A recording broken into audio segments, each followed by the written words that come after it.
Buen día, ¿cómo les va? Bien, ¿Bien? bien, bien, bien. Y Me si, alegro. y si los sellos son más baratos, mejor todavía. ¿Qué están? Si los sellos fueran derogados, mejor todavía. El impuesto de sellos es un impuesto que viene de la colonia, es un impuesto que grava papel, la firma del papel. Usted hace un contrato verbal, no hay impuesto de sello. Usted hace un contrato escrito, hay impuesto de sello. La verdad que como impuesto es un horror, pero existe. ¿Me escucha? Sí, sí, claro, existe y existe en casi todas las provincias. Ahora Sí, hay, pero existe en casi todas las provincias, claro, con el afán recaudatorio que hay, existe, pero es realmente un impuesto de pésima calidad. Pero bueno, lo que nosotros estamos proponiendo es esto, discutir el impuesto de sello en algunas acciones, en algunos hechos imponibles, que tienen que ver, por ejemplo, con el acceso a la vivienda. Cuando una persona va, compra una vivienda, escritura, paga impuestos de sellos. Ahora, la pregunta es, ¿el Estado tiene que cobrarle un impuesto a una persona cuando soluciona esa persona su problema habitacional?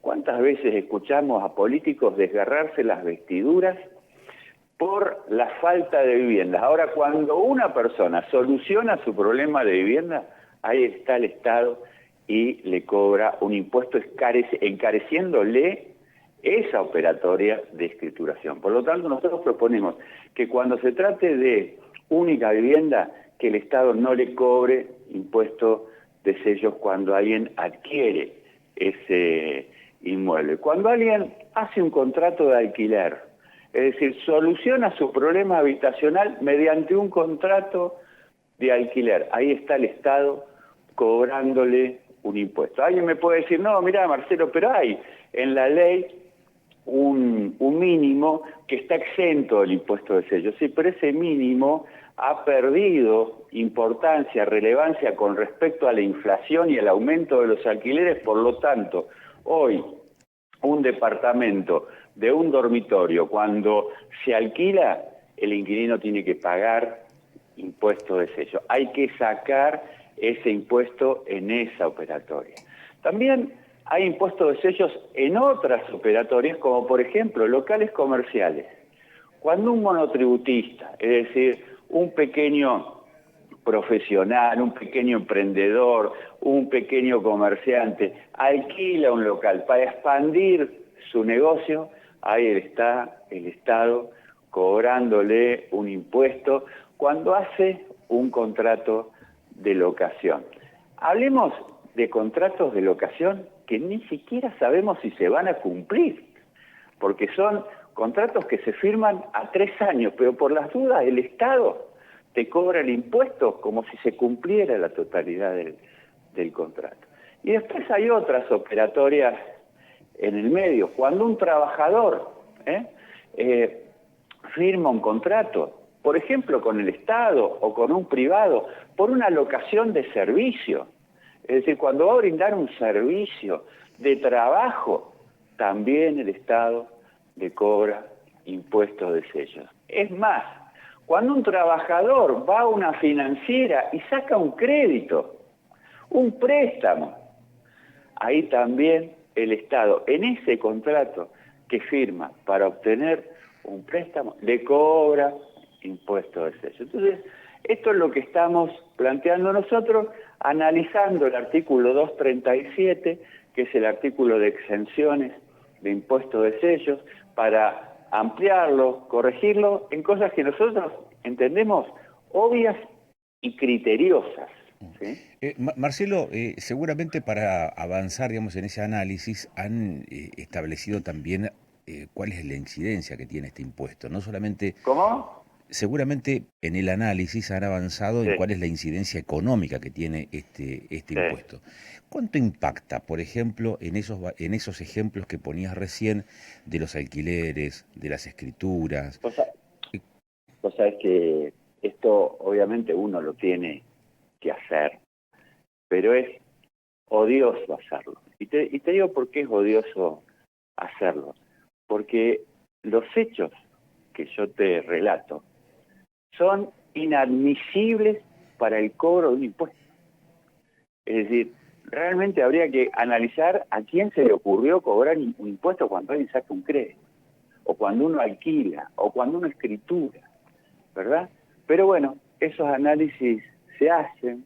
El impuesto de sellos, si uno lo compara con los 3 impuestos básicos que cobra la provincia, es decir, inmobiliario, ingresos brutos e impuesto de sello, es el 5% de esa recaudación.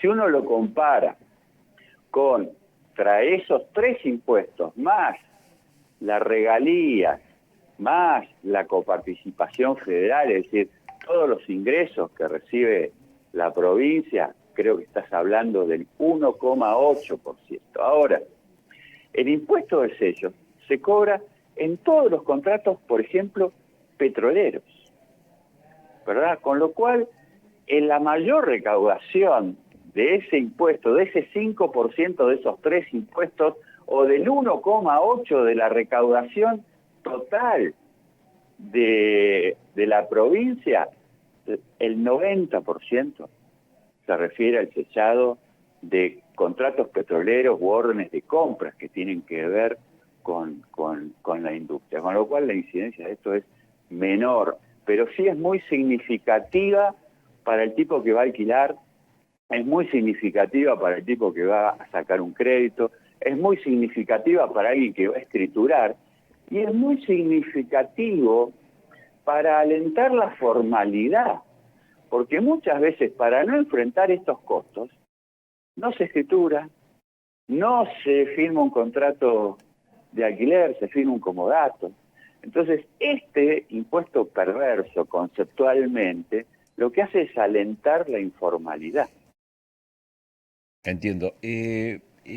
Ahora, lo otro que te quería consultar, Marcelo, porque uno puede interpretar que la incidencia es mínima en términos porcentuales para las arcas del Estado, pero sí lo es para aquel que tiene que tributar el impuesto de sellos. Ya sea por el impacto económico que pueda tener o por esta otra argumentación que decías, caramba, quiero resolver un tema y me cobran un impuesto. Y se entiende, digamos, esa argumentación.